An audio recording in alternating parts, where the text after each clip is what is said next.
आज संपूर्ण महाराष्ट्रामध्ये लोकशाहीचा उत्सव हा पार पडतोय। खरं तर विधानसभेच्या सार्वत्रिक निवडणुका आज पार पडत आहेत आणि आज सकाळचे 7 वाजता आहेत आणि या ठिकाणी देखील आपण पाहू शकतो की मोठ्या प्रमाणावरती मतदार हे सकाळी मतदान करण्यासाठी या ठिकाणी उपस्थित आहेत। मी सध्या पुण्यातल्या कोथरूड या भागातल्या MIT या विद्यालयात आहे। या ठिकाणी सकाळी 7 वाजल्यापासूनच मतदार या ठिकाणी मतदानाचा हक्क बजावण्यासाठी आल्याचं पाहायला मिळतंय। आपल्यासोबत मतदार आहेत जे रांगेत थांबलेले आहेत मतदान करण्यासाठी। दादा काय सांगाल, कशा पद्धतीने तुम्ही सकाळी आलात आणि मतदान करताय? सकाळी म्हणजे सकाळी गर्दी थोडी कमी असते, त्यामुळे सकाळी लवकर येण्यात आलेलं, बाकी काही नाही. बरं, मतदारांना काय आव्हान कराल जे मतदार आले? लवकरात लवकर त्यांनी येऊन मतदानाचा आपला हक्क बजावला पाहिजे. लवकरात लवकर मतदारांनी आपला हक्क बजावला पाहिजे असं मतदारांकडून सांगण्यात येते। दादा काय सांगाल, नाही बोललात तुम्ही, ते थोडंसं प्रॉब्लेम झाला होता आपल्या टेक्निकलचा।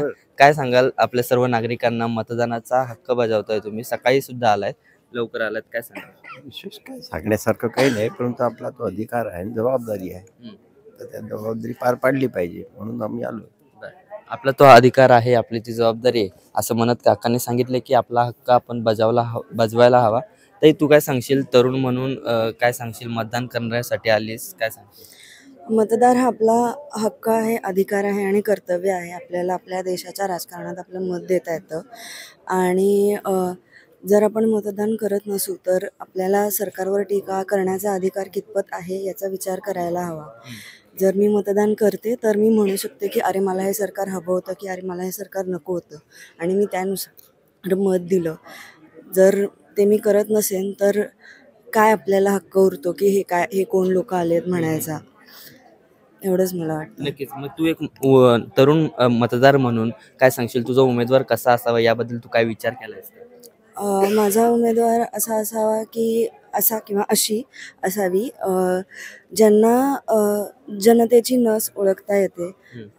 जी तरुण पिढी आहे, जी करती पिढी आहे, विशेषतः आता साधारण 30 पासून 50 पर्यंत जी सर्वात जास्त ॲक्टिव्ह पिढी आहे, त्यांच्या गरजा काय आहेत, त्यांना वाटणारे इश्यूज काय आहेत हे ओळखणारे उमेदवार असावेत।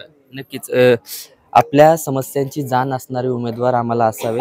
मित्रा तू काय सांगशील, तू ज्यावेळेस इथं, तू नव मतदार आहेस, मराठी नहीं आती आपको, आप फर्स्ट वोटर है, मतलब न्यू वोटर हो, तो आपको एक्सपीरियंस कैसा था?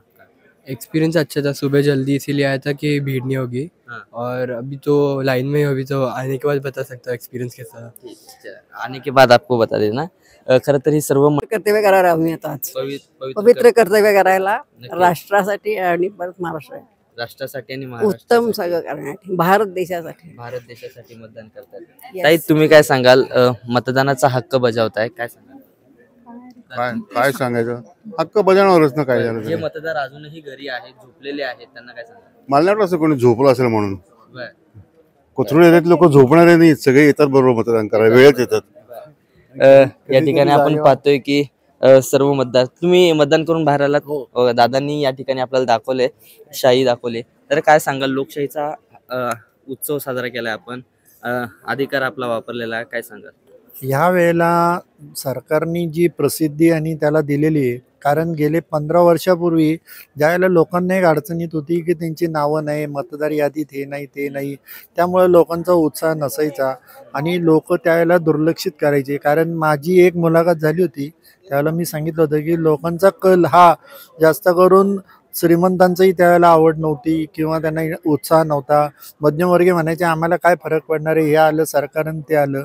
पण आजच्या काळात बघितलं तर सर्वांचा उत्साह जोरात दिसून येत आहे आणि सरकार, मीडिया ह्यांनी जे नेटाने काम केले त्याच्याबद्दल खूप कौतुकास्पद आहे आणि लोकांना त्याचं महत्त्व कळले।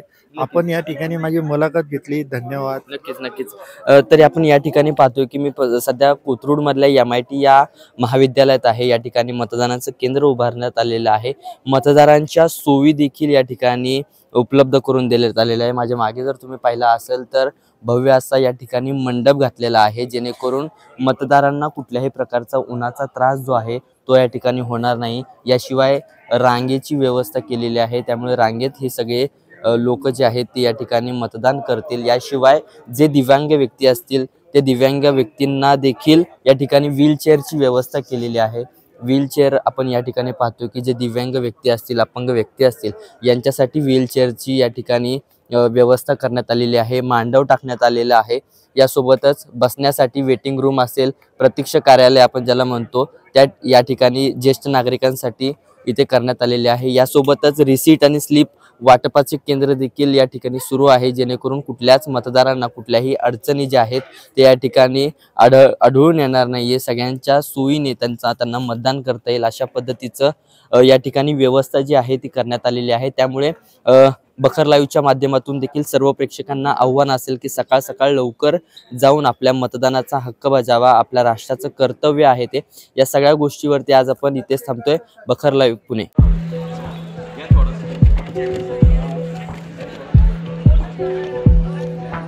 दादा मतदान झालं?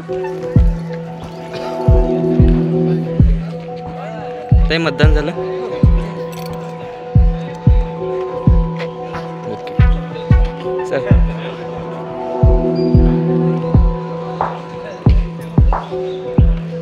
ताई मतदान झालं?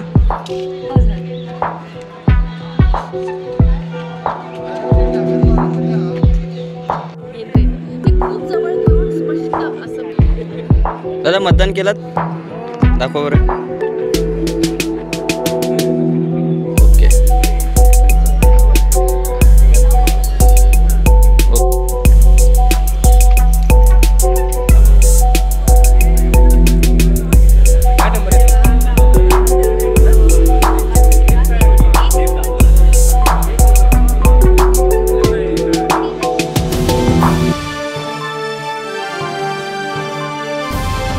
समाजकारण, प्रशासन आणि राजकारणातल्या अचूक विश्लेषणासाठी बखर लाईव्हच्या सोशल मीडिया प्लॅटफॉर्म्सना लाईक, फॉलो आणि सबस्क्राईब करा.